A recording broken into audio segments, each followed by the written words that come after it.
اللہ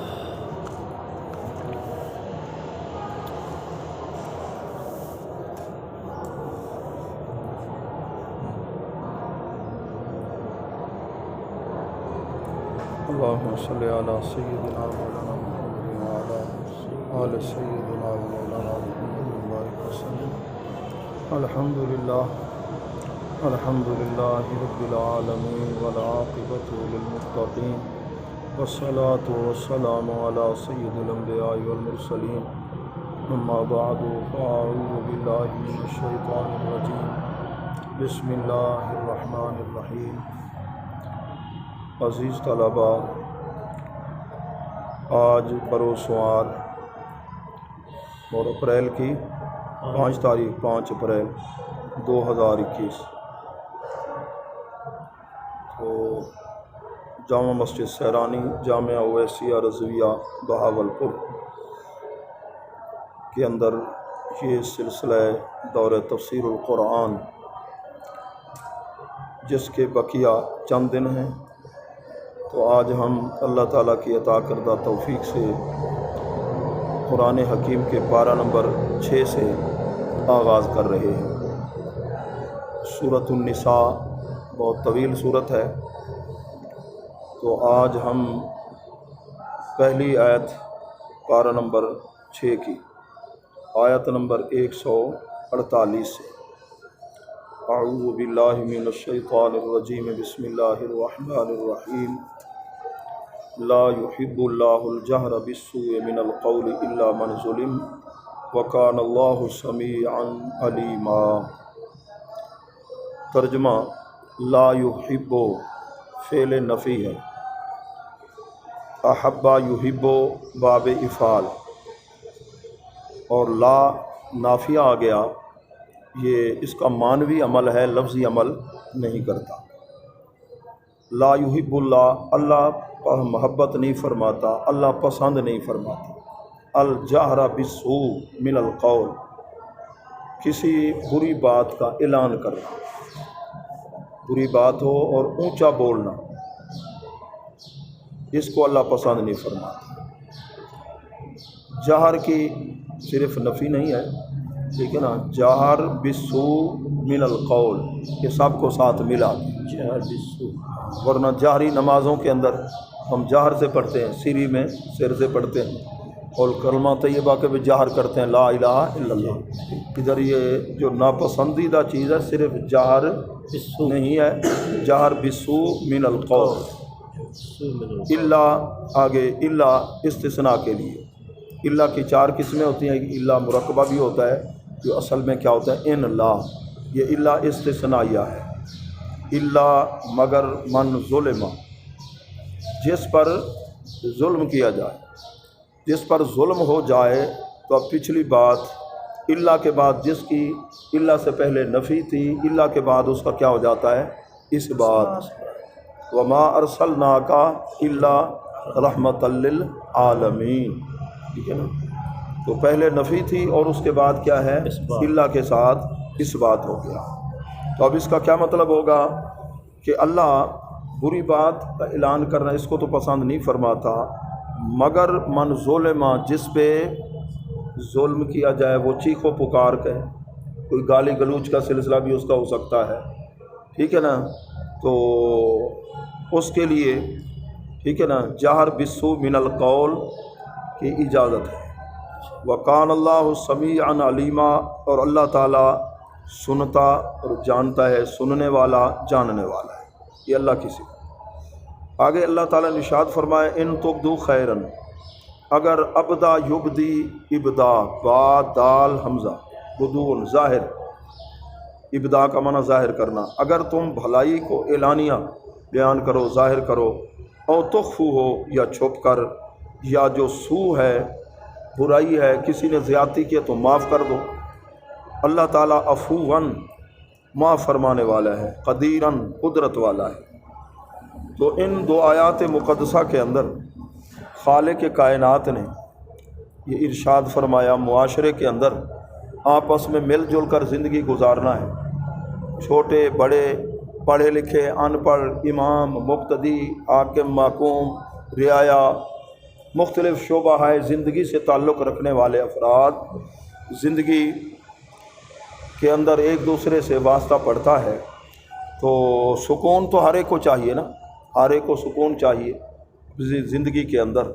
تو کوئی کسی پہ زیادتی کرے تو کہتے ہیں کہ جہر بالسوء من القول، اس کو اللہ پسند نہیں فرماتا، مظلوم کے لیے اور بات ہے۔ اب تھوڑا سا عربی ادب کے اعتبار سے میں لفظوں کی وضاحت کروں گا۔ عربی دارہ یدور سے دورہ ہے نا، اس میں سارے علوم بار بار گھوم کے آتے ہیں، عربی ادب ہو، صرف ہو، نحو ہو، ٹھیک ہے نا جی، تفسیر، اصول تفسیر، یہ سارے علوم اس کے اندر گھومتے ہیں جی۔ تو لا یحبو، لا تو پڑھا آپ نے کہ یہ حرف ہے، احبا یحبو اس کے اندر اصلی حرف کیا ہے؟ ہا اور با، دو مرتبہ، ٹھیک ہے نا جی، دو مرتبہ محبت۔ تو یہ عربی ادب کے اندر اس کی وضاحت، حب کس کو کہتے ہیں؟ حب کہتے ہیں میل القلب یا میلان القلب، کسی کی طرف دل کا مائل ہو جانا، دل کا مائل ہو جانا۔ اور اس کی مختلف آگے اس کی سٹیج ہیں، جب اس پر قرآن مجید کے اندر اشد کی ڈگری آ جائے، اشد حب للہ، تو اسے عشق کہتے ہیں، عشق سے تعبیر کرتے ہیں، ٹھیک ہے۔ تو محبت کے اندر جب غفور ہو، پہلے تو دل کا میلان ہوتا ہے کسی کی طرف، میلان کیوں ہوتا ہے؟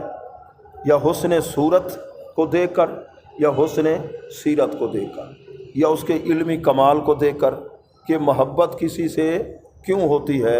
اس کے تین سبب، علم ہے اس کا، حسن سیرت ہے، یا حسن صورت ہے، اس کی وجہ سے محبت پیدا ہوتی ہے۔ تو محبت پھر حقیقی بھی ہوتی ہے اور مجازی بھی ہوتی ہے، محبت حقیقی بھی ہوتی ہے، مجازی بھی ہوتی ہے۔ تو محبت جس وقت کمال کو پہنچ جائے کہ اپنے اختیار میں نہ رہے، تو پھر اس کا نام عربی کے اندر اس عشق کے لفظ سے تعبیر کرتے ہیں، یا اشد حب للہ۔ اس وقت اس کو عربی کے اندر اس کی وضاحت کرتے ہیں کہ پہلے تو تھا میل القلب یا میلان القلب، اب کیا ہوگا؟ سیل القلب یا سیلان القلب، دل کے اندر کسی کے پیار کا فلڈ آ جانا، فلڈ آ جانا، طوفان برپا ہو جائے، اور اس طوفان کے اندر، فلڈ کے اندر دل کیا ہو جائے؟ بے قابو ہو جائے دل، ٹھیک ہے نا، کسی کے پیار میں دل بہہ پڑے، ٹھیک ہے نا جی۔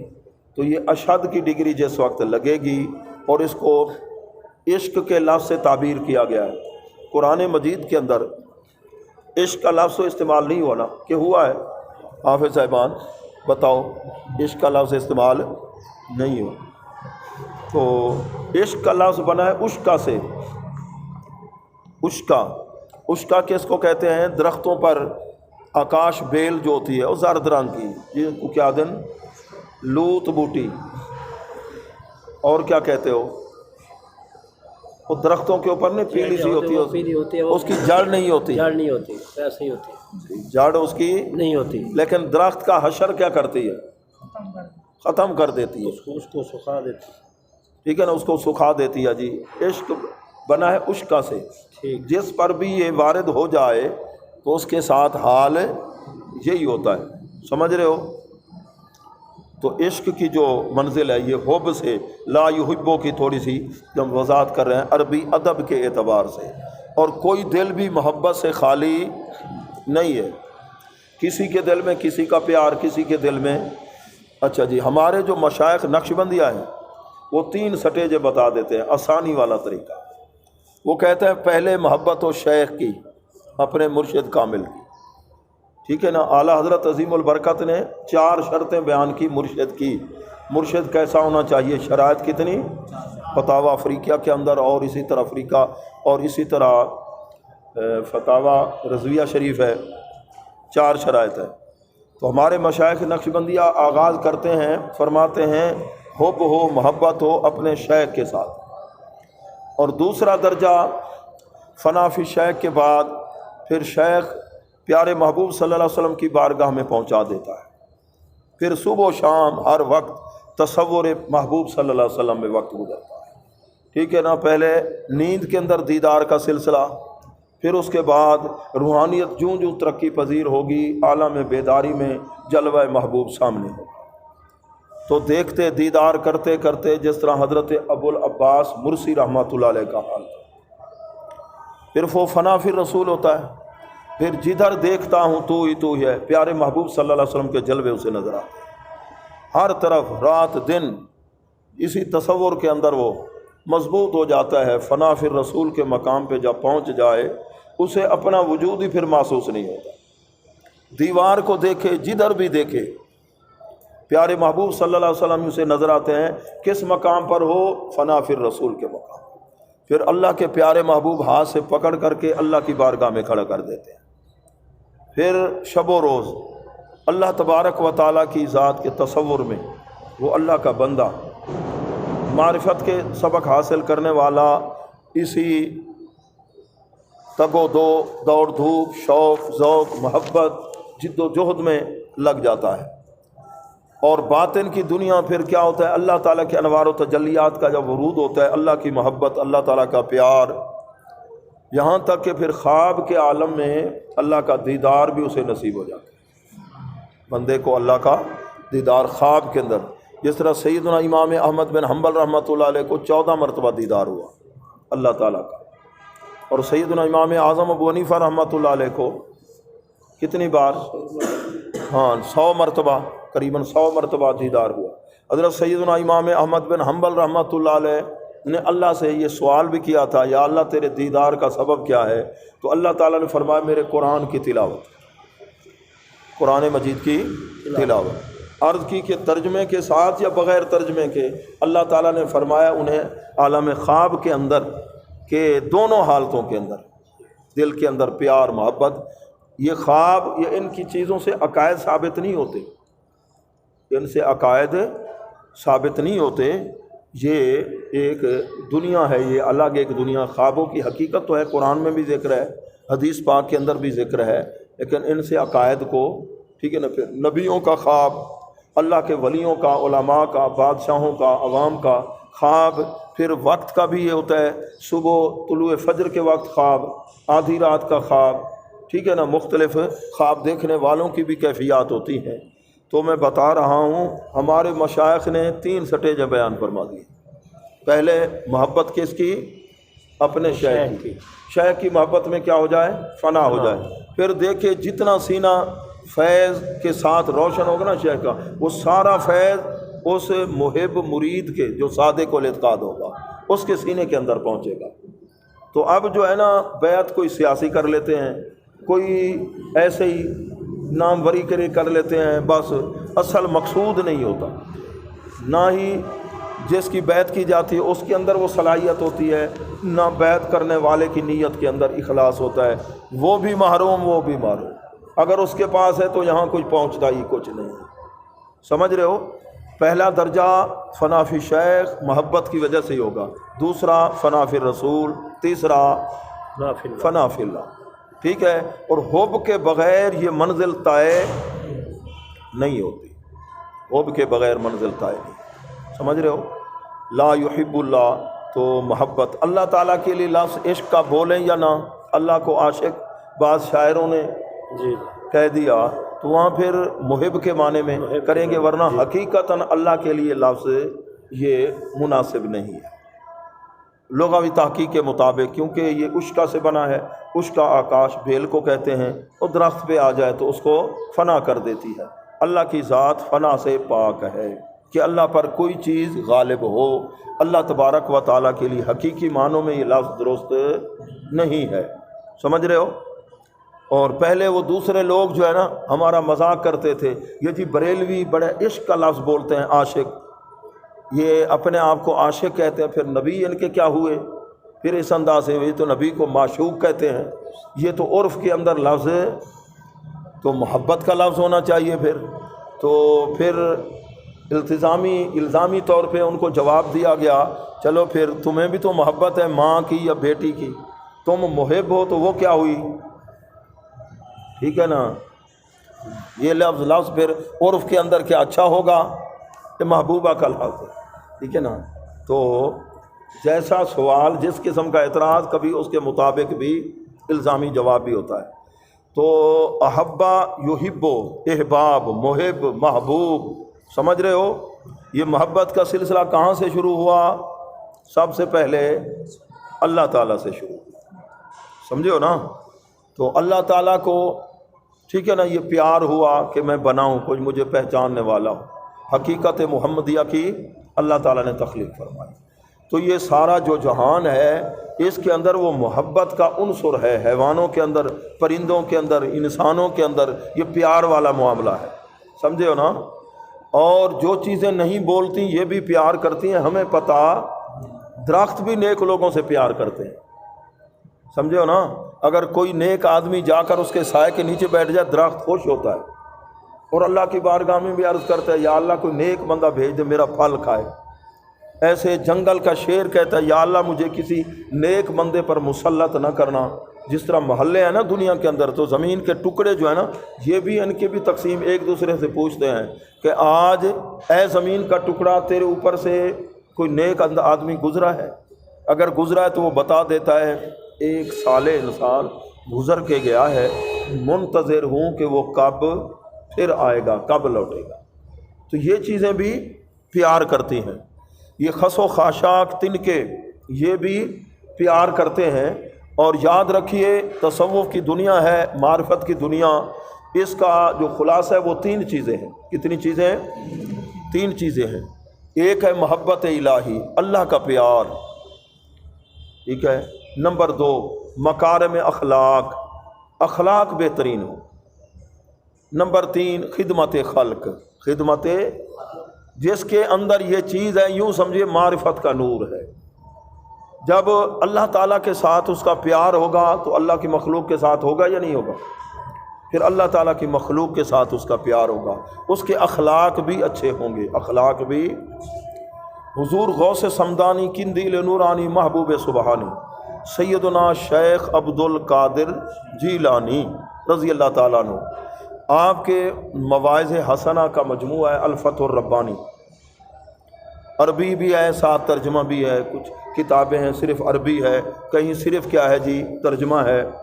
اس کے اندر آپ فرماتے ہیں کہ جو دوسروں کو واعظ کرے، دوسروں کو کیا کرے؟ واعظ کرے، اس کے لیے ضروری ہے، ٹھیک ہے نا، کہ پہلے وہ اپنے آپ کو واعظ کرے۔ دوسروں کو واعظ کرنے سے پہلے اپنے آپ کو واعظ کرے، اپنے آپ کو واعظ کر لے، ٹھیک ہے نا، آپ خود عمل کر لے تو پھر اس کے بعد دوسروں کو واعظ کرے گا۔ اگر ایسے اس نے واعظ شروع کر دیا تو اس کا پھر فائدہ، آپ تو فرماتے ہیں ذکر کرنے والا جو ہے نا قلب سے کرے تو وہ ذاکر ہے، اگر صرف زبان تک ذکر رہا دل تک پہنچا نہیں، آپ فرماتے ہیں میرے نزدیک وہ ذاکر ہی نہیں، ذکر ہی نہیں کرنے والا۔ غوث سمدانی رضی اللہ تعالیٰ عنہ فرماتے ہیں۔ تو آپ فرماتے ہیں کچھ لوگ ہوتے ہیں کہ ان کی زبان بھی بولتی ہے اور دل بھی بولتے ہیں، یہ ہیں اللہ کے پسندیدہ بندے، دل بھی بولتے ہیں اور زبان بھی، دل بھی زندہ اور زبان کے اندر بھی نور ہوتا ہے۔ کچھ کہتا ہے زبان تو گونگی لیکن دل زندہ ہوتا ہے، زبان سے وعظ نہیں کرتے، خاموش رہتے ہیں، لیکن دل ان کا آباد ہوتا ہے۔ فرماتے ہیں یہ دونوں ہی مفید ہیں تمہارے لیے، لیکن سب سے وہ مفید ہے زیادہ وہ۔ اچھا ایک اور انسان ہے کہ جس کی زبان بھی برباد ہے اور دل بھی برباد ہے، فتوح الغیب۔ یہ حضور غوث پاک رضی اللہ تعالیٰ عنہ کی جو مجالس ہیں الفتح الربانی کے اندر بھی، اس کے اندر بھی جو آپ کے واعظ ہیں، محافل ہیں، ان کا اندر آپ ذکر فرماتے ہیں۔ ایک فتوح الغیب کے اندر آپ نے 4 قسمیں بیان فرمائی۔ کتنی؟ 4، کہ زبان بھی کیا ہے؟ روشن ہے اللہ کے ذکر سے، اور دل بھی روشن ہے۔ فرماتے ہیں یہ بہت مفید ہے، اس کے ساتھ اٹھنا بیٹھنا ہو، اگر تم غافل ہو تو اللہ اللہ کرنے کا ذوق پیدا ہو جائے گا، نماز کا ذوق نہیں ہے تو نماز پڑھنے کا شوق پیدا ہو جائے گا، قرآن کی تلاوت سے محروم ہو چکے ہو تو ایسے آدمی کے ساتھ اٹھنا بیٹھنا ہوگا، تمہیں بھی توفیق ملے گی۔ دوسرا ہے زبان تو گونگ رہتی ہے، خاموش، لیکن دل آباد ہے۔ فرمایا یہ بھی فائدہ مند ہے، یہ بھی فائدہ مند ہے۔ ایک وہ ہے کہ جس کی زبان تو آرے مشین کی طرح چلتی ہے، زبان کا بڑا ترار ہے، تقریر کرنے کے لیے تو لچھے دار تقریر کرے گا، لیکن اندر اس کا دل بگڑا ہوا ہے، اندر دل کے اندر کھوٹ ہے، تو دل کی اصلاح نہیں ہے، دل اس کا گنگا ہو چکا ہے، اس کے بعد سے قطعاً فائدہ نہیں ہوگا۔ بیماریاں تو لگیں گی، ریاکاری کی بیماری ہو، غفلت کی بیماری ہو، اس کی محفل میں بیٹھو گے نماز رہ جائے گی، اس کا وعظ سنو گے قرآن کی تلاوت سے محروم ہو جاؤ گے، دل روشن۔ اور چوتھا آدمی وہ ہے جس کا دل بھی برباد ہے، زبان بھی برباد ہے، دل بھی برباد ہے۔ تو یہ بھی نقصان دہ۔ 4 قسم کے آپ نے بیان فرمائے کہ انہوں نے حضور غوث پاک رضی اللہ عنہ، فتوح الغیب۔ اس کی شرح حضرت شیخ عبدالحق محدث دہلوی رحمۃ اللہ علیہ لکھنا چاہتے تھے، تو آپ لاہور آئے حضرت شاہ ابو المعالی رحمۃ اللہ علیہ کے پاس، کہ ان کو حضور غوث پاک سے بہت قرب تھا، تو آپ حضور غوث پاک رضی اللہ عنہ سے اجازت مجھے لے کر دیں، آپ کے جو یہ مجالس ہیں تو میں ان کی شرح لکھنا چاہتا ہوں۔ پھر انہوں نے حضور غوث پاک رضی اللہ عنہ سے اجازت لے کر دی، انہوں نے شرح لکھی، اور اس کے علاوہ ابن تیمیہ نے بھی شرح لکھی ہے فتوح الغیب کی، اور بھی کئی حضرات ہیں عربی کے اندر ہیں، اور ان کا وہ ترجمہ بھی عربی کے ساتھ ملتا ہے۔ تو ان کتابوں کو آپ پڑھیں، الفتح الربانی کو، پھر پتہ چلے، پھر ہم اپنے آپ کو چیک بھی کریں معاشرے کے اندر ہم کیا بنے ہوئے ہیں، کس راستے پہ چلنا تھا اور کس راستے پہ چل رہے ہیں، پھر پتہ چلے گا حقیقت کیا ہے۔ تو حضور غوث سمدانی رضی اللہ تعالی عنہ، آپ نے کئی کتب لکھی ہیں، ٹھیک ہے بیٹھے ہو، درود شریف پڑھو گے۔ الصلاۃ والسلام علیک سیدی یا رسول اللہ، الصلاۃ والسلام علیک سیدی یا حبیب اللہ۔ آپ الفتح الربانی مجلس نمبر 61 میں فرماتے ہیں، جو مکار واعظ ہے نا، مکار مولوی، صدیقین اگر بیٹھے ہو نا، ان کی محفل میں اگر مکر والا مولوی پہنچ جائے، فرشتے پکڑ کر دھکا دے کر اس کو نکال دیتے ہیں، چل دفعہ ہو جا۔ تو ان بندوں میں آ گیا ہے، یہ تو صدیقین کے مقام پر ہے۔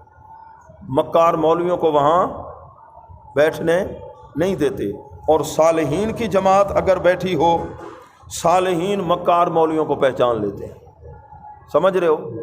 یہ عوام کو خوش کر سکتے ہیں، عوام کے نزدیک یہ معزز ہوتے ہیں، ان کی بلے بلے واہ واہ ہوتی ہے عوام کے نزدیک، اور صالحین صدیقین اولیاء کے نزدیک یہ بہت مبغوض، ان کے دل میں ان کا کیا ہوتی ہے، نفرت ہوتی ہے، کیونکہ وہ دل کو دیکھ لیتے ہیں تو دل کے اندر یہ بھیڑیے ہیں، بھیڑیے بظاہر یہ شکل میں بنے ہوئے ہیں، پیر بنے ہوئے ہیں، مولوی بنے ہوئے ہیں، اندر کے کیا بھیڑیے، جس سے واسطہ اس کو رگڑ دیتے ہیں حلال حرام کی۔ پھر آپ فرماتے ہیں غوث پاک رضی اللہ تعالیٰ عنہ الفتح الربانی کے اندر فرماتے ہیں، دل کو جب زنگ لگ جائے، بر وقت علاج نہ ہو، دوائی استعمال نہ کی جائے، فرماتے ہیں نقصان ہوتا ہے، پھر حلال حرام کی تمیز ختم ہو جاتی ہے، پھر حلال آیا وہ بھی کھا لیا، حرام کو بھی، اولاد کو بھی حرام کھلائیں گے، اوروں کو بھی حرام کھلائیں گے، ان کی دعوت کھانے سے کیا ہوتا ہے، دل سخت ہو جاتے ہیں، نقصان ہو جاتا ہے۔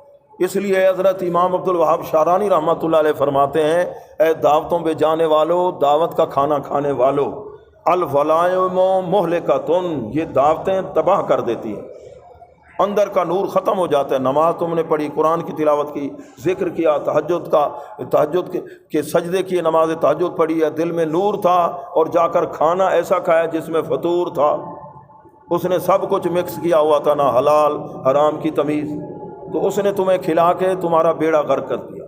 اس لیے صوفیہ بہت احتیاط کرتے تھے، ہر جگہ کا کھانا، ایک صاحب تو تھے 70 آدمی جب تک گواہی نہ دیتے ادھر کا کھانا ہی نہیں کھاتے، سن رہے ہو؟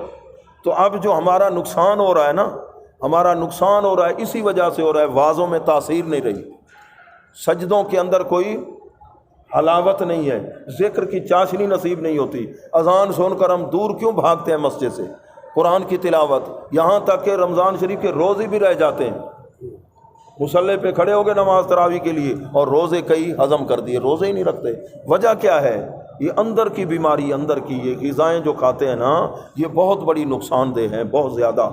امام شعرانی رحمۃ اللہ علیہ نے ایسے نہیں لکھا، انوار قدسیہ آپ کی کتاب ہے، انوار، ان کتابوں کا مطالعہ کرنے سے انسان کو پتہ چلتا ہے کہ زندگی کیسے گزارنی ہے، ایمان کو کیسے بچانا ہے، قرآن کی تلاوت اور نورانیت، اندر روحانیت اگر نصیب ہو جائے، اس کی حفاظت کیسے کرنی ہے، اور جب تک احتیاط نہیں کریں گے، کہتے ہیں 100 حکیم ایک طرف، ایک پرہیز ایک طرف، سمجھے نا؟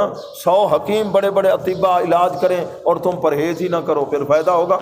فائدہ نہیں ہوگا۔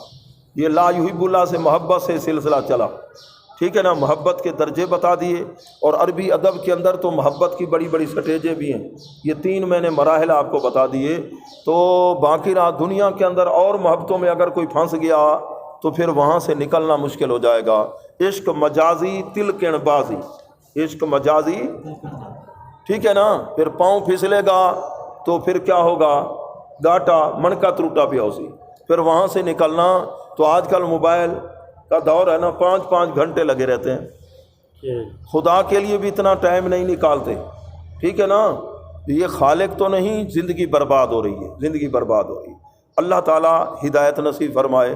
لا یحب اللہ الجہر، آگے جہر کی یہاں ناپسندگی کا ظاہر میں نے بتا دیا۔ جہر حروف مجہورہ پڑھے ہیں نا علم التجوید کے اندر، جہر کی ضد کیا ہے بھئی؟ ہمس ہے، حروف محموسہ، فحسہ شخص، یہ لغوی اعتبار سے تھوڑا سا سو کا کیا معنی؟ برائی، ٹھیک ہے نا جی؟ آگے قول، ایک ہوتا ہے قول، ایک ہوتا ہے قال یقول۔ قول کا تعلق کس سے ہے؟ زبان کے ساتھ۔ فعل کا تعلق جوارح اعضاء کے ساتھ ہے، قول، ٹھیک ہے نا جی؟ کہ بری بات کو اعلانیہ۔ اب حالات یہ بھی ہیں کہ میاں بیوی کے جو حالات ہوتے ہیں، جوان آج کل ایک دوسرے کو شیئر کرتے ہیں، یہ بے حیائی ہے۔ کیا ہے؟ یا زناکاری بدکاری کر کے پھر اس کے بعد وہ اعلانیہ دوسرے کے ساتھ گفتگو کرتا ہے۔ گالی گلوچ والا یہ سلسلہ، آپس میں لڑائی، یہاں مظلوم ہے، وہ چیخ و پکار کرتا ہے، اس کی زبان پہ کوئی گالی آ جاتی ہے، جس پر کسی نے ظلم کیا تو اس کے لیے کچھ اجازت ہے، اگر وہ معاف کر دے تو اس کو اللہ تعالیٰ اجر نصیب فرمائے گا۔ اب جس وقت لڑتے ہیں، سمجھے ہو نا، تو گالی گلوچ کا سلسلہ ہوتا ہے یا نہیں ہوتا؟ حدیث پاک ہے سباب المسلم فسوقن، مسلمان گالی دینا یہ کیا ہے؟ فسق ہے، گالی۔ حضرت سیدنا ابو ذر غفاری رضی اللہ تعالیٰ عنہ نے حضرت سیدنا بلال بن رباح رضی اللہ عنہ مؤذن رسول کو کیا کہا؟ او کالی ماں کے بیٹے۔ تو ان کا دل دکھ گیا، روتے ہوئے بارگاہ رسالت مآب صلی اللہ علیہ وسلم میں پہنچے، روتے ہوئے عرض کی یا رسول اللہ مجھے گالی دی ہے حضرت ابو ذر غفاری نے جو۔ تو حضور علیہ السلام کے چونکہ بڑے لاڈلے تھے حضرت بلال رضی اللہ عنہ، آپ نے ان کو ڈانٹا، زجر و توبیخ فرمائی۔ حضرت ابو ذر غفاری جن کا نام ہے حضرت جندب بن جنادہ رضی اللہ تعالیٰ عنہ، ان کو آپ نے فرمایا کہ ابھی زمانہ جاہلیت کی جو عادات ہیں وہ نہیں نکلی تمہارے ذہن سے۔ تو اب وہ روتے ہوئے سیدھے گئے حضرت بلال رضی اللہ عنہ کے گھر، دروازہ کھٹکھٹایا اور روئے، اور چہرہ اپنا جو ہے نا یہ ایک رخسار زمین پہ یوں رکھ دیا، کہنے لگے تیرے پیدا کرنے والے کی تجھے قسم ہے، اپنا پاؤں میرے رخسار پہ رکھ کر جب تک مجھے معاف نہیں کرو گے تو میں رخسار اپنا زمین سے نہیں اٹھاؤں گا۔ کون؟ حضرت ابو ذر غفاری نہیں پڑھنا، یہ غفاری، غین کے نیچے کیا ہے؟ زیر ہے۔ تو انہوں نے جس وقت دیکھا نا اتنی تاکید اور قسم سے، ہلکا سا ایسے پاؤں رکھا، معاف کر دیا۔ گالی کون سی تھی؟ کالی ماں کے بیٹے۔ اور اب گالیاں کیسی ہوتی ہیں؟ مولوی گالیاں دیتے ہیں ایک دوسرے کو؟ یہ نہیں دیتے، عوام کے سامنے یا کمرے میں بیٹھ کر سٹیجوں پر، اور آگے عوام سن کر وہ ہم سے ہدایت پائیں گے؟